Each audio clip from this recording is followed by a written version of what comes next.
Que Dieu nous bénisse. Que Dieu nous fasse beaucoup de bien ce matin. Merci pour l'équipe de louanges, les musiciens, les chantres. Que Dieu vous bénisse aussi pour le bien que vous nous faites chaque dimanche, chaque vendredi. Et que Dieu soit loué. Amen. Voilà. Donc ce matin, c'est notre premier culte de la rentrée. Nous sommes le 1er septembre. Donc on commence une nouvelle année scolaire. Vous savez que dans nos églises, on fonctionne souvent avec l'année scolaire. Au mois de juillet, août, comme toute la France, tout tourne au ralenti. On enlève certaines réunions, on baisse vraiment le rythme. Et en septembre, tout reprend. Et puis jusqu'à fin juin à peu près. Donc je peux dire que même si on n'est pas en début d'année civile, nous sommes en début d'année scolaire. Donc c'est notre premier culte. C'est étonnant, hein? Un premier culte au mois de septembre. Mais c'est notre premier culte pour cette année scolaire. Alors, le thème que j'avais sur mon cœur, j'y ai réfléchi pendant un certain moment. Je voudrais ce matin vous parler de la famille. Amen. Je voudrais vous parler de la famille. Parce que je sais que la famille est très importante aux yeux de Dieu. La famille est très importante au sein de la société, même si notre société actuelle veut de plus en plus détruire la famille. Ma prière et mon but dans ce message, c'est que chaque petite famille, chaque famille dans la maison de Dieu, chaque famille dans notre église, chaque famille qui est représentée ici, devienne une petite église chez elle. Amen.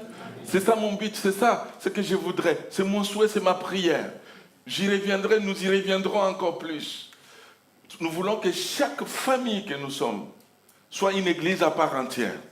Soit une église où on chante, on loue Dieu en famille. Où on lit la parole de Dieu, on la médite en famille. Amen. Où on vit la communion familiale, si je peux dire fraternelle, mais en famille. Vous savez que beaucoup de difficultés dans notre société aujourd'hui sont dues au fait que les familles sont vraiment déboussolées, perdues. Et nous voulons, avec l'aide de Dieu, remettre la famille en place pour que la famille soit solide. Si la famille est solide, vous allez voir que l'église sera solide, mais pas seulement l'église. Si les familles dans la société sont solides, mais la société aussi sera solide. Amen. Mais quand il y a des difficultés dans la famille, eh bien ces difficultés vont se répercuter dans toute la société. Quelqu'un a dit que le XXe siècle, donc le XXe siècle c'est fini, mais même le XXIe siècle, nous avons assisté à deux choses qui se sont vraiment désintégrées. La première, il dit que la première c'est la désintégration de l'atome qui a donné la puissance nucléaire. Et la deuxième chose, c'est la désintégration de la famille qui a causé tant de drames. C'est Dieu qui a fondé la famille. Amen. Amen. La famille n'a pas été fondée par un homme, c'est Dieu qui a fondé la famille. Dieu aime la famille, Dieu protège la famille, Dieu défend la famille et Dieu veut sauver la famille.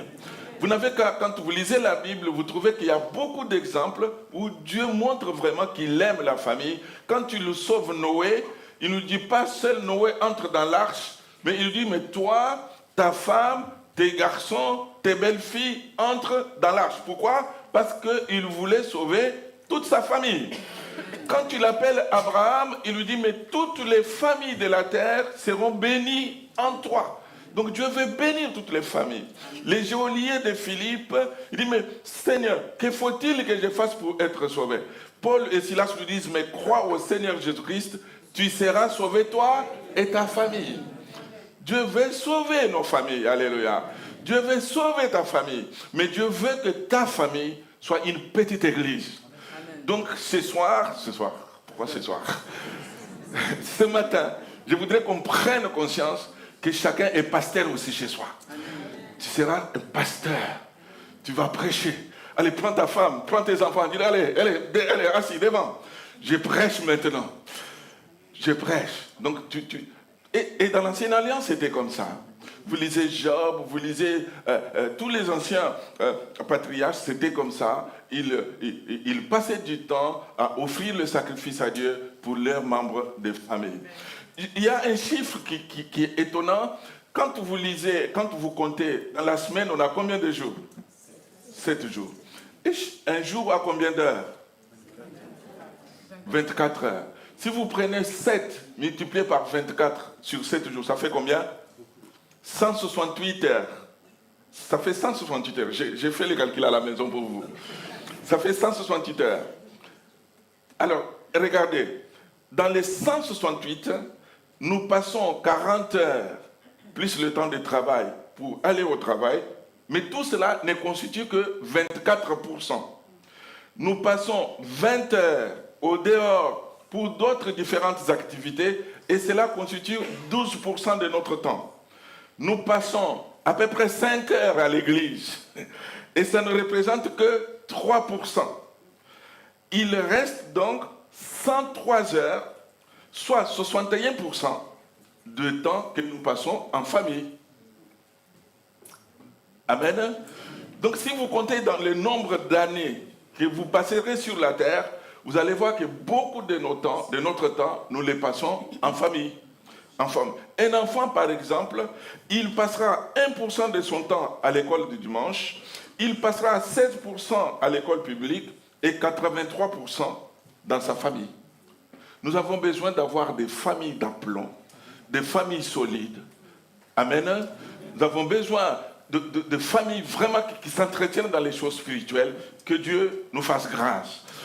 Alors pour étayer tout ce que je viens de dire, nous allons lire 2 textes dans la parole de Dieu. Les lectures seront à peu près longues, elles seront longues. Mais j'aime bien lire la Bible, j'espère que vous aimez aussi. Parce que vous savez, ne fût-ce que lire la Bible déjà, c'est déjà une prédication. Et puis après nos 2 lectures, je sortirai quelques pensées pour nous. Mais le plus important, c'est qu'on suive ces 2 textes. J'ai pris l'exemple de la famille de Joseph. C'était une famille compliquée, la famille de Joseph.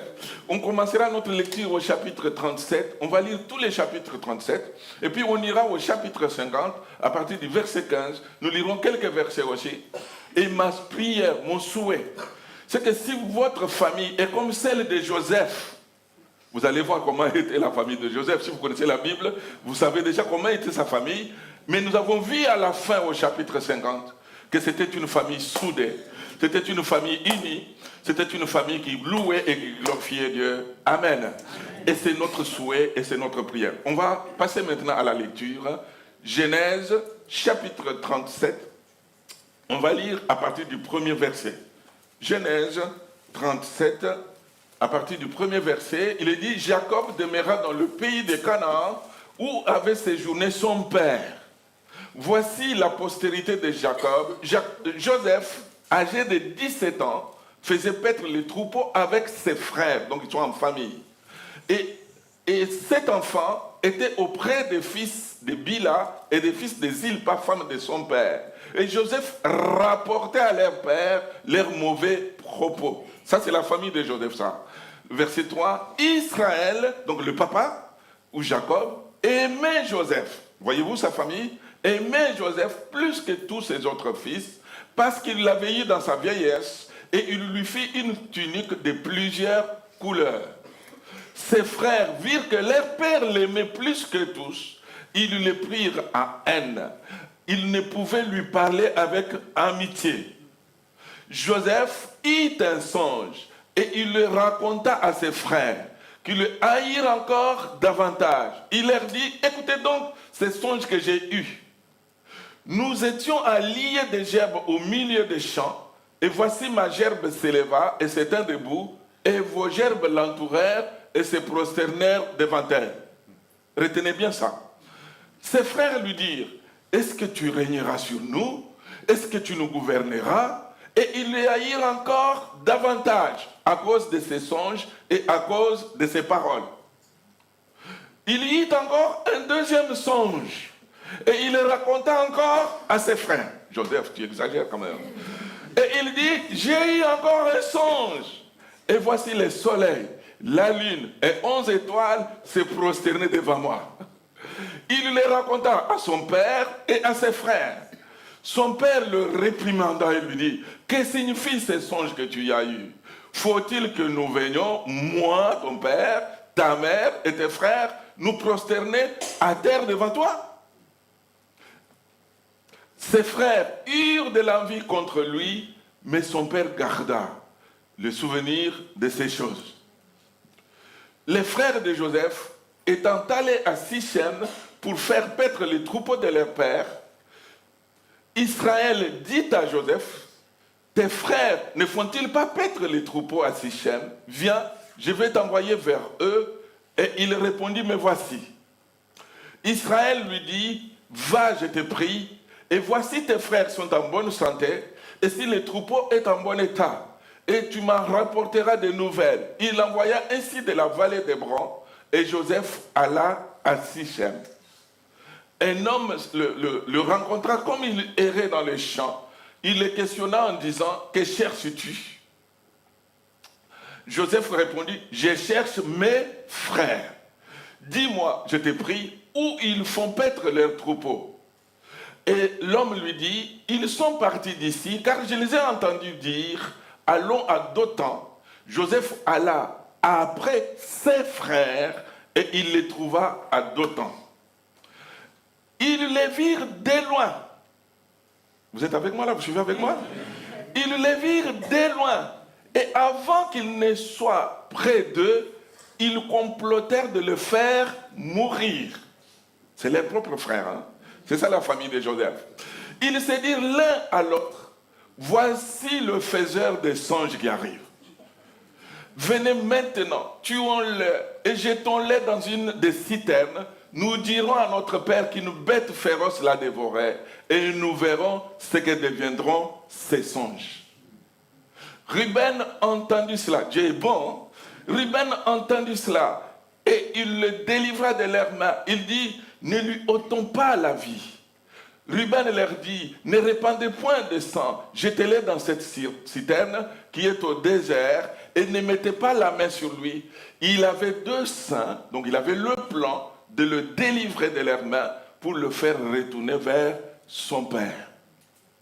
Lorsque Joseph fit arriver, là c'était de loin, mais lorsque Joseph fit arriver auprès de ses frères, ils le dépouillèrent de sa tunique, de la tunique de plusieurs couleurs qu'il avait sur lui.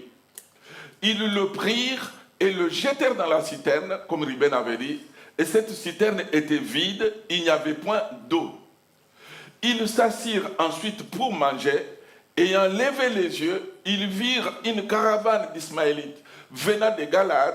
Leurs chameaux étaient chargés d'aromates, de baumes et de myrrhe qu'ils transportaient en Égypte.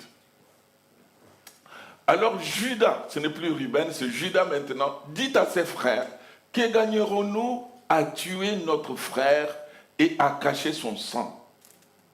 Venez, vendons-le aux Ismaélites et ne mettons pas la main sur lui, car il est notre frère, notre chair. Et ses frères l'écoutèrent. Amen. Ses frères l'écoutèrent. Au passage des marchands madianites, ils tirèrent et firent remonter Joseph hors de la citerne et ils le vendirent pour 20 cycles d'argent aux Ismaélites qui l'amenèrent en Égypte. Ruben revint, il n'était pas là quand ils ont décidé. Ruben revint à la citerne et voici Joseph n'était plus dans la citerne. Il déchira ses vêtements, retourna vers ses frères et dit, mais l'enfant n'est plus, et moi, où irai-je? Ils prirent alors la tunique de Joseph et ayant tué un bouc, voyez-vous un mensonge, ils plongèrent la tunique dans le sang. Ils envoyèrent à leur père la tunique de plusieurs couleurs en lui faisant dire, voici ce que nous avons trouvé, reconnais si ce n'est la tunique de ton fils. C'est ton fils, ce n'est pas leur frère. Hein? Ou non. Le verset 32, Jacob l'a reconnu et dit, ah, c'est la tunique de mon fils. Une bête féroce l'a dévoré. Joseph a été mis en pièces. Il déchira ses vêtements, il mit un sac sur ses reins et il porta longtemps le deuil de son fils. Tous ses fils et toutes ses filles vinrent pour le consoler. Tous ses fils aussi, hein? Vous l'avez vu, n'est-ce pas? Tous ses fils et toutes ses filles vinrent pour le consoler, mais il ne voulut recevoir aucune consolation. Il disait, c'est en pleurant que je descendrai vers mon fils au séjour des morts, et il plairait son fils. Amen. Les Madianites les vendirent en Égypte à Potiphar. Voilà, ça c'est la suite. On va aller pour notre deuxième texte. Ouvrez avec vous Genèse chapitre 50. Genèse chapitre 50, là on va lire juste quelques versets. Et puis on va ressortir quelques pensées pour nous. Genèse 50, à partir du verset 15 jusqu'au verset 21. Entre ces deux textes, pour ceux qui lisent la Bible, vous savez que Joseph, il vendit à Potiphar, il va se retrouver en prison, il va sortir de la prison, il va devenir un grand homme en Égypte, premier ministre, c'est lui qui vient juste après Pharaon, et là, il y a une grande famine dans son pays, son père va venir, il va découvrir que c'était du mensonge qu'on lui a fait croire pendant des années, donc son père va venir en Égypte, il va les installer, ils vont vivre avec lui, et puis après plusieurs années, son père va mourir. Et le verset qui précède le 15, c'est que Joseph a enterré son père. Maintenant, il reste avec ses frères. Avec ses frères. Donc, il a la famille. Alors, quand les frères de Joseph virent que leur père était mort, ils dirent, si Joseph nous prenait en haine et nous rendait tout le mal que nous lui avons fait, et ils firent dire à Joseph, donc ils ont envoyé quelqu'un pour dire à Joseph, ton père a donné cet ordre avant de mourir. C'est pas vrai. Vous parlerez ainsi à Joseph. Oh, pardonne le crime de tes frères et leurs péchés, car ils t'ont fait du mal. Pardonne maintenant le péché des serviteurs du Dieu de ton père. Joseph, qui aimait sa famille, pleura en entendant ces paroles. Le verset 18. Et ses frères, vers eux-mêmes, se prosternaient devant lui. Vous vous rappelez les gerbes qui s'étaient prosternés devant les gerbes de Joseph. Voilà, ses frères, vers eux-mêmes, se prosternaient devant lui et ils dirent, nous sommes tes serviteurs. Joseph leur dit, soyez sans crainte, car suis-je à la place de Dieu? Vous aviez médité me faire du mal. Dieu l'a changé en bien, pour accomplir ce qui arrive aujourd'hui, pour sauver la vie à un peuple nombreux. Alléluia. Soyez donc sans crainte, je vous entretiendrai, vous et vos enfants. Et il les consola, en parlant à leur cœur. Joseph demeura en Égypte, lui et la maison de son père. Il vécut 110 ans. Amen. Nos lectures étaient longues, mais je crois que c'est important qu'on lise. Déjà, lire la Bible, comme je le disais, ça fait déjà du bien. Donc, j'ai intitulé cette méditation, c'est la famille, je vous l'ai dit, mais j'ai mis en particulier la famille de Joseph, parce que ça sera notre exemple qui va nous servir pour enseignement. Donc, la première chose que j'ai relevée dans le premier texte que nous avons lu, c'est au verset 2. Il nous est dit que Joseph était tout simplement âgé de 17 ans et il faisait paître les troupeaux avec ses frères. Le premier point, c'est apprendre à faire avec les frères. Vous êtes avec moi à l'église? Donc, il faisait paître les troupeaux avec ses frères. Excusez-moi, je vais ajouter avec les frères et sœurs. Frères et sœurs. Donc c'était sa famille. Nous venons de lire son histoire. Vous prenez le temps à la maison, on a sauté, on a juste lu comme ça 2 textes. Mais si vous lisez entre les deux, vous allez connaître bien l'histoire de la famille de Joseph. Il a appris à faire, il a appris à travailler, à paître avec ses frères. Ses frères. Et en tant que famille, les membres d'une même famille doivent apprendre à travailler ensemble, faire des choses ensemble, former des projets ensemble, prier ensemble. Amen. Quand on est une famille, on s'approche les uns et les autres. On a un lien particulier, on a un lien de sang et nous voulons vivre des expériences ensemble. Moi, je me rappelle, nos enfants étaient encore en bas âge, nous étions dans la Nièvre. Et un jour, on habitait un appartement, je crois qu'on était, je ne sais pas, 3e, 4e étage, mais vous savez, quand vous avez 6 enfants, dans un appartement, il y a celui qui veut jouer au foot. Au 4e étage, ils faisaient tous de la musique. Je peux vous dire que quand le temps des répétitions arrivait, C'est lui qui jouait la batterie, il voulait répéter la batterie. C'est lui qui jouait les saxophones. Deux jouaient les saxophones, il répétait les saxophones. Donc chacun voulait répéter. Celui qui jouait au piano, répétait le piano. Et tout ça dans un appartement. Je peux vous dire que ce n'était pas facile. On a dit, mais les enfants, on va prier Dieu. On va prier. Dieu n'est-il pas capable de nous donner une maison? On a prié avec la famille. On a prié avec les enfants. Alléluia. Et puis, ma femme accompagne l'un de nos enfants qui jouait au foot. Là, elle rencontre des parents et elle sympathise avec les parents. Et il se donne des adresses. Et puis, cet autre parent lui dit, mais est-ce que vous avez besoin de quelque chose? Il dit, oui, nous avons besoin de quelque chose, mais je ne sais pas si vous pouvez répondre à notre besoin. Nous cherchons une maison.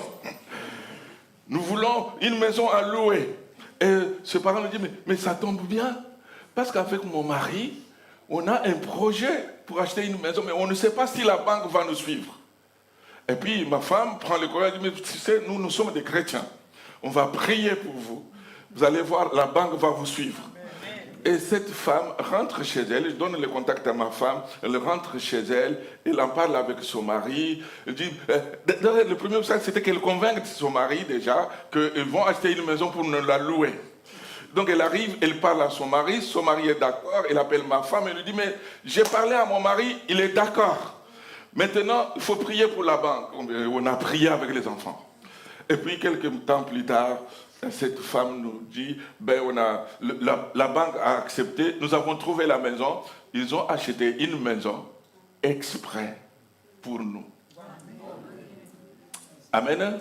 On a été leur locataire pendant, je ne sais pas, 3-4 ans. Et puis quand on a eu le projet de déménager pour venir à Normandie, vous savez quoi, ce qu'ils nous ont dit? Ils nous ont dit, mais cette maison-là, on l'avait achetée pour vous. Et comme vous partez, on ne met pas un autre locataire dedans, nous la revendons.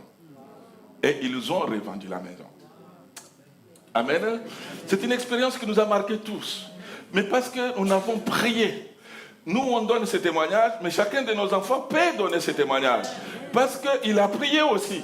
Je ne sais pas si la prière qui était exaucée, c'était celle de ma femme, la mienne, ou celle des enfants, je ne sais pas. Mais ce que je sais, c'est que nous avons prié en famille, et Dieu nous a fait grâce, Dieu nous avait bénis. Amen. Donc, apprendre à faire des choses en famille. Apprendre à être unis, à être soudés, à prier ensemble. Quand on dit qu'apprendre à faire des choses ensemble avec les frères, avec les sœurs, cela ne veut pas dire que nous serons toujours d'accord sur tous les points. Non. Il y a des choses où nous ne serons pas d'accord. Mais nos différences, au lieu de nous diviser, nos différences doivent devenir une richesse. Amen. Toi, tu es différent de moi, moi, je suis différent de toi, mais nos différences, au lieu de nous éloigner, au lieu de nous séparer, nos différences doivent nous enrichir les uns et les autres. Et puis d'ailleurs, de toutes les façons, nous ne pouvons pas faire tous la même chose, parce que nous sommes tous différents. Dieu n'a-t-il pas donné à chacun un talent? Et le talent qu'il t'a donné, ce n'est pas le même qu'il m'a donné. Donc nous sommes différents. Merci Seigneur d'ailleurs pour la différence. Vous vous imaginez si nous faisions tous la même chose, si nous étions tous semblables, si André était comme moi j'étais comme André, ça serait ennuyant, non? Vous vous imaginez si André conduisait la louange comme Fiston et Johanna et Emmanuela et Enoch conduisait comme Josué et Elodie. Mais ça serait ennuyant. Mais chacun est original, chacun a sa touche. Merci Seigneur. Au contraire, nous devons dire merci à Dieu pour nos différences. Non, vous n'êtes pas trop convaincus. Seigneur, merci pour la différence. Parce que lorsque nous sommes différents, alors nous pouvons nous enrichir.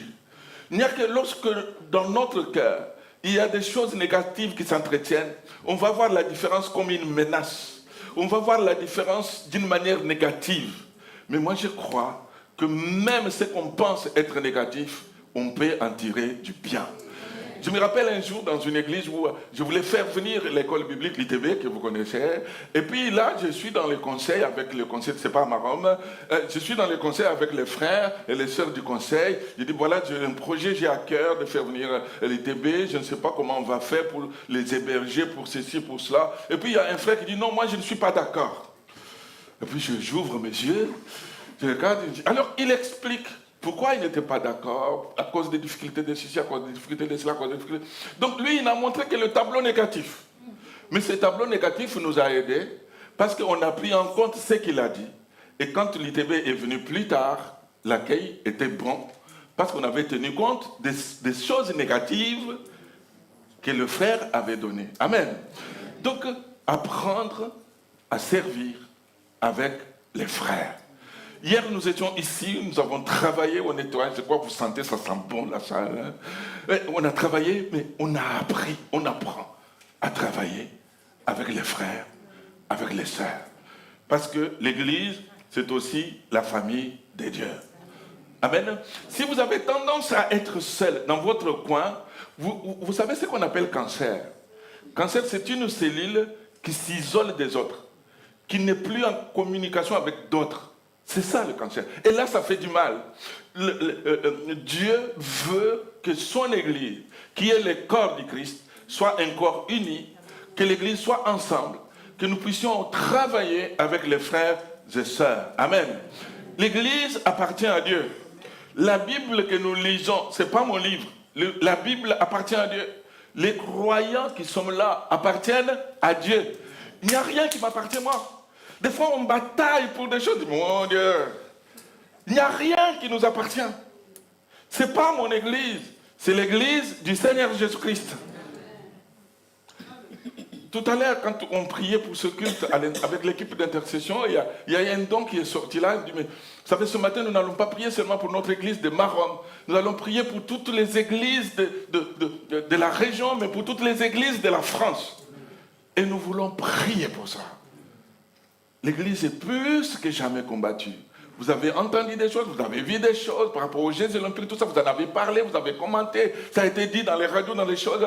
Mais nous voulons, nous, mes amis, en tant qu'Église, être unis, être soudés pour pouvoir servir notre Dieu ensemble, que son nom soit béni. Dans le même verset 2, on passe au point suivant. Joseph, il nous a dit que Joseph rapportait à leur père les mauvais propos que sortaient ses frères. Quand on sert Dieu avec des frères, avec des sœurs, cela ne veut pas dire que nous serons en communion avec leurs mauvaises actions. Non, je peux servir avec quelqu'un, mais je ne suis pas d'accord avec sa manière de parler, avec sa manière de faire.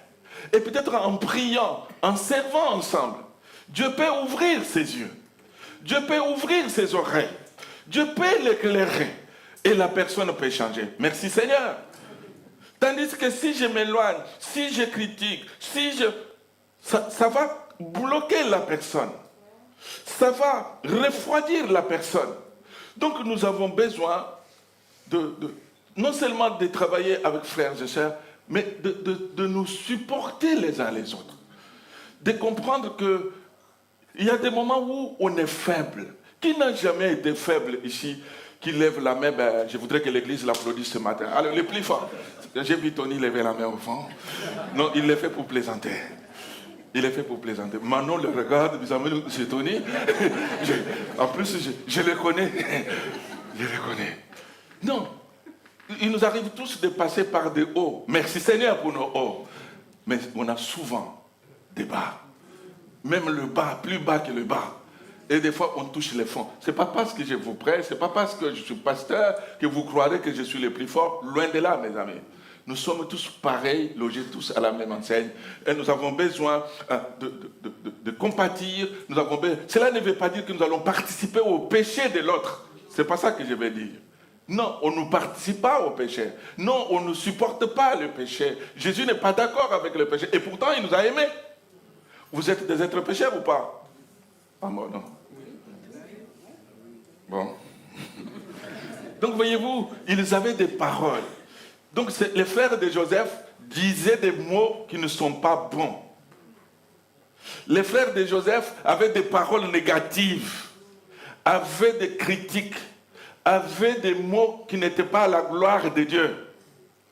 Alors, Joseph, quand il entendait ça, il venait dire à leur père. Pourquoi? Pour que le père les conseille. Lui, il était le plus petit, le petit.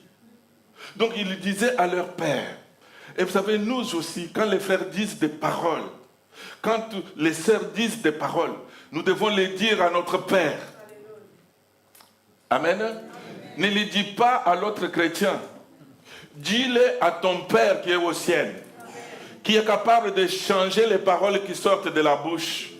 Parce qu'avec les paroles, on peut bénir, mais avec les paroles, on peut maudire. Avec les paroles, on peut détruire.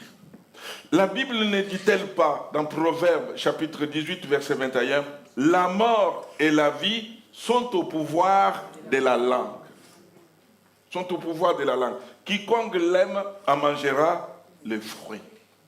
Donc, voyez-vous, mes frères et sœurs, avec nos paroles, nous pouvons tuer quelqu'un. Nous pouvons détruire une vie. Nous pouvons détruire une ville. Juste une parole peut détruire un couple. Une parole peut détruire un ministère. Une parole peut détruire l'église telle que nous sommes là.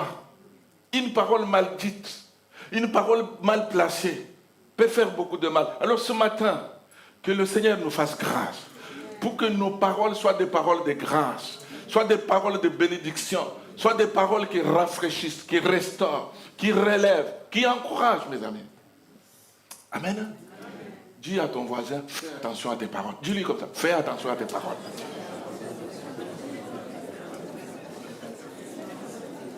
Fais attention à tes paroles. La troisième chose, au verset 3, il nous est dit, au verset 3, mes amis, que Israël aimait Joseph plus que tous ses autres fils. C'est ça la famille de Joseph. Le père aime un de ses enfants de plus que tous les autres. Vous savez, il avait combien d'enfants, Jacob, en ce moment-là? J'ai pris la liste, attendez, je vous la donne. Si vous lisez Genèse 29, il a 12 garçons et une fille. Donc avec Léa, il a Ruben, il a Siméon, il a Lévi, il a Judas, il a Issachar et il a Zabilon et puis une fille qui s'appelle Dina.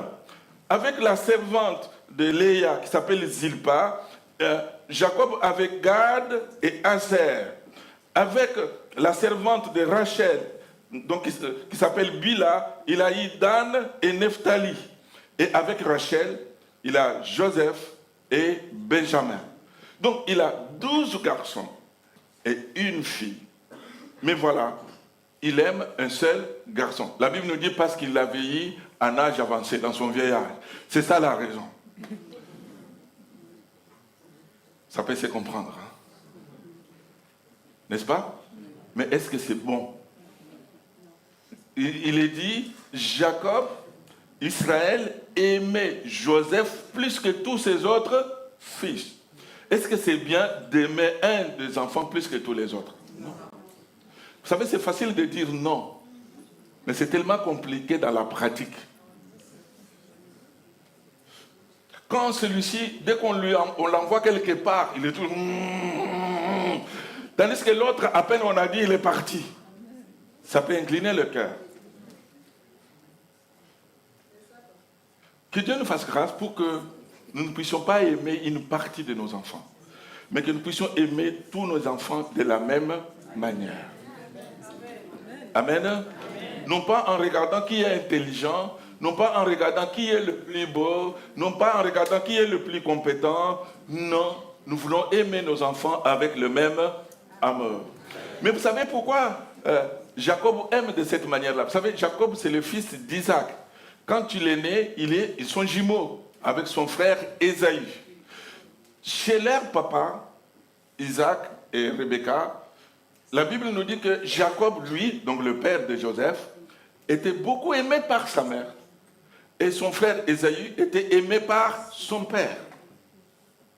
Pourquoi? Parce que Jacob était plus proche de sa mère, peut-être qu'il l'aidait dans les tâches ménagères, la Bible ne le dit pas, mais la Bible nous dit qu'il était un homme tranquille, c'est-à-dire il est resté plus à la maison, à la cuisine, il était plus avec sa maman, tandis que son père, qui aimait la viande,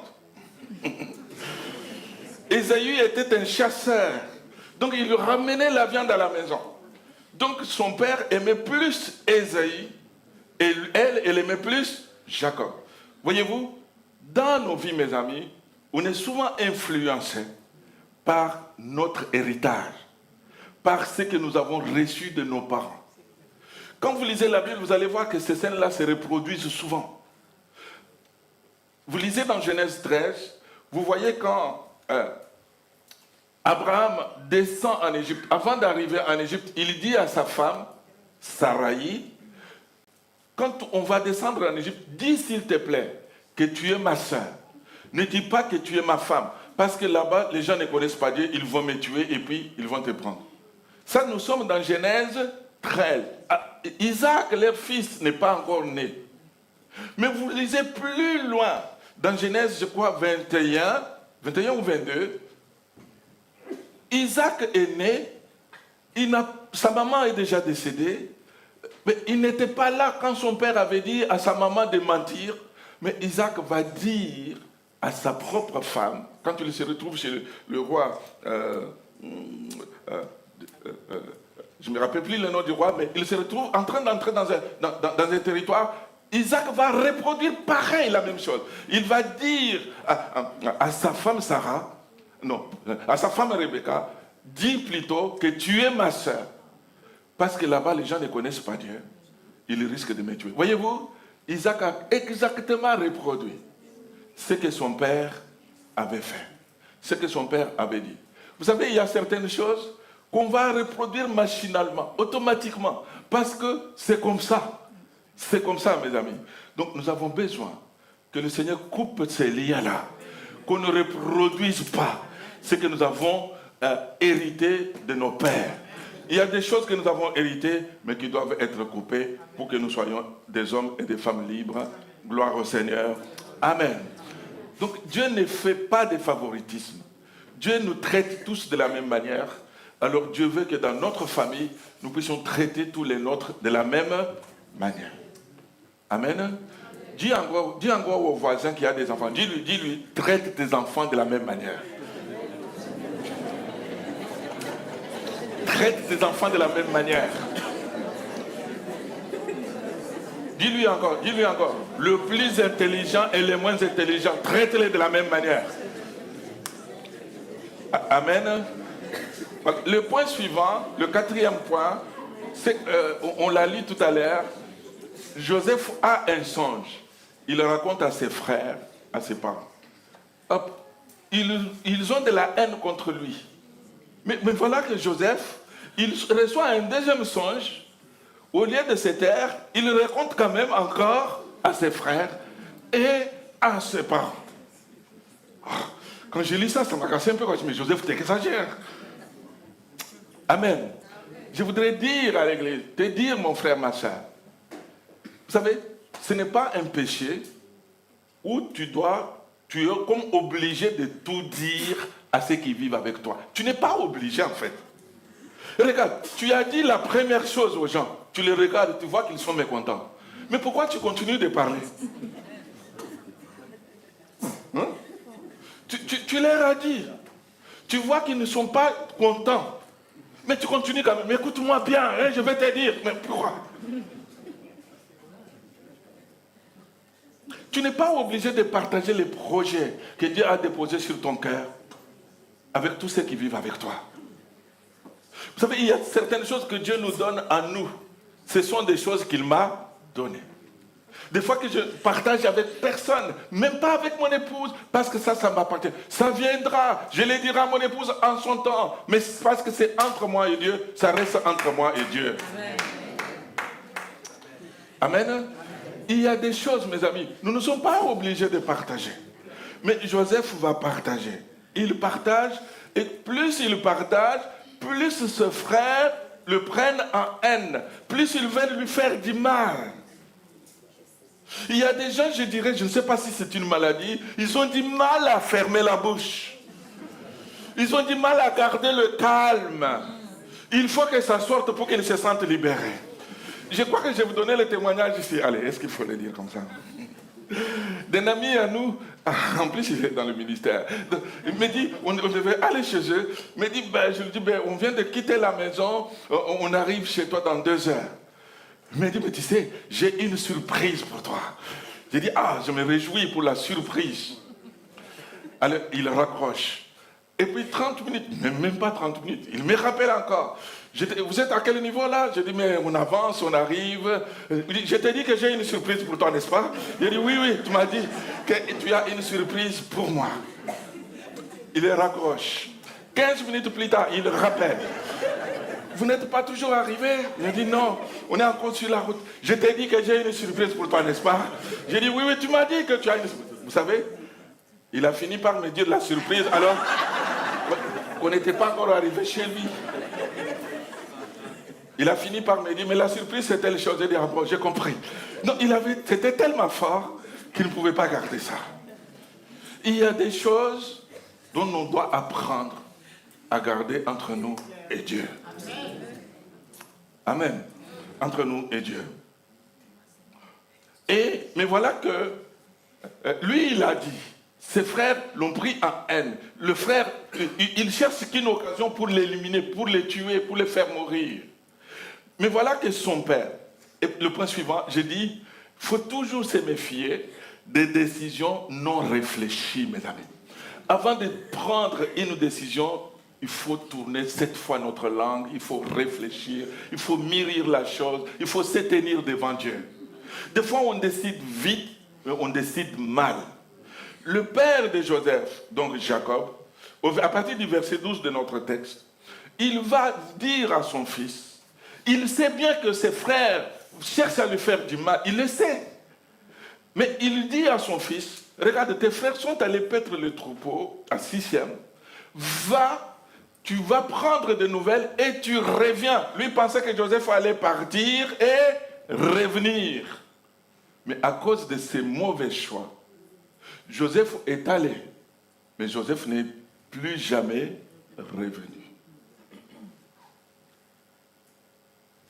Amen. Amen. Terrible.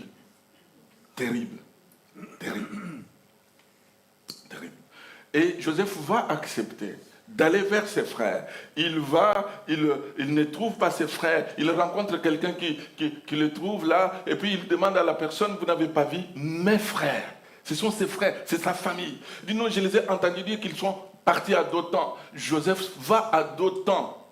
La Bible nous dit à partir du verset 18 que lorsqu'ils les virent de loin au verset 18, et avant qu'ils soient près d'eux, ils complotèrent de les faire mourir. Et ils se dirent l'un à l'autre, voici le faiseur des songes qui arrive. Qu'est-ce qui les tracassait? C'était les songes, c'était les projets, c'était ce que Dieu avait mis sur le cœur de Joseph qu'il voulait combattre. Vous savez, le monde, même des fois ta propre famille, ne sera pas d'accord avec ce que Dieu a déposé sur ton cœur. Les projets que Dieu forme pour toi ne sont pas les mêmes projets, même si vous êtes tous membres de la même famille. Parce que devant Dieu, chaque personne est importante, chaque personne est individuelle et chaque personne a sa valeur particulière. Que le nom du Seigneur soit béni.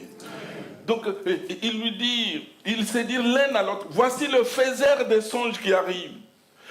Venez maintenant, tuons-les et jetons-les dans une des citernes. Nous dirons qu'une bête féroce l'a dévoré et nous verrons ce que deviendront ces songes. Donc, le plan de l'adversaire, c'est de mettre fin, c'est d'arrêter ce que Dieu avait placé sur le cœur de Joseph. Je voudrais te dire, mon frère, ma soeur, que le plan du diable, c'est de mettre fin, c'est de t'arrêter dans tout ce que Dieu a mis sur ton cœur pour la gloire de son nom. Amen. Mais dans ce texte, il y a des bonnes choses. Vous regardez le verset suivant, c'est le verset 21. Ils ont tous décidé comme ça, mais il y en a 2 qui vont se démarquer. Il y a Ruben, au verset 21, qui prend la parole. Ruben entendit cela et il les délivra de leurs mains. Il dit, ne lui ôtons pas la vie. Ruben leur dit, ne répandez point de sang. Jetez-les dans cette citerne qui est au désert et ne mettez pas la main sur lui. Il avait dessein de le délivrer de leurs mains pour le faire retourner vers son père. Amen. Vous savez, il y a des fois des circonstances où on ne sait pas comment faire. Mais Dieu, dans sa connaissance, Dieu dans son amour, il a déjà prévu une solution à notre égard. Amen. Amen. Dieu avait préparé Ruben pour cela. Alors que tout le monde voulait mettre fin à la vie de Joseph, Mais il y a Ruben qui s'élève. Ma prière ce matin, c'est que Dieu fasse lever des Ruben dans ta vie. Qui s'élève devant tes difficultés, qui s'élève devant tes soucis, qui t'élève devant tes blocages. Là où il y avait frein, que Dieu fasse lever un Ruben qui apporte la solution. Amen. Je me rappelle un jour, on était à l'ambassade du Congo à Kinshasa, on voulait le visa parce qu'on voulait aller au Congo, notre pays d'origine, mais comme on a pris la nationalité française, on a perdu celle-là. Et on arrive à Paris, on a envoyé les passeports, ça faisait un moment, on a appelé, personne ne décroche le téléphone, on s'est dit, on se déplace, il nous reste 2 jours pour voyager, si on n'a pas de passeport, comment on va faire? Et on arrive à l'ambassade, ce jour-là, ça tombait que c'était un jour férié au Congo, donc l'ambassade ne travaillait pas. Alors compliqué. Alors il y a quelqu'un qui ouvre. Il y avait beaucoup de personnes, d'autres étaient venues de Marseille, nous on venait de la Normandie. Beaucoup de personnes qui étaient venues chercher les passeports. Mais nous entrons tous dans l'ambassade. Nous voulons nos passeports. Nous voulons nos passeports. Et le monsieur vient, quelqu'un de, je ne sais pas si c'était le diplomate numéro qui, il vient comme ça. J'étais à côté de ma femme. Il vient, il met la main, il nous laisse nous derrière. Il prend tous ceux qui étaient devant nous. Il dit, tout le monde sortez. Allez, tout le monde, aujourd'hui c'est férié au Congo, on ne travaille pas, allez, tout le monde dehors. Et puis, quand tous les gens commencent à sortir, ils lui disent, mais il y a les 2 là qui restent. Il dit, oui, les 2 restent. C'est moi qui les ai laissés exprès. Amen. Tout le monde est sorti. Il a refermé la barrière. Il a dit, monsieur, dame, venez au bureau. Il a ouvert son bureau. Il a pris notre passeport. Il a mis le visa devant nous. Il nous a remis nos passeports. Il a dit, bon voyage, envoyez-nous une carte du Congo. Amen.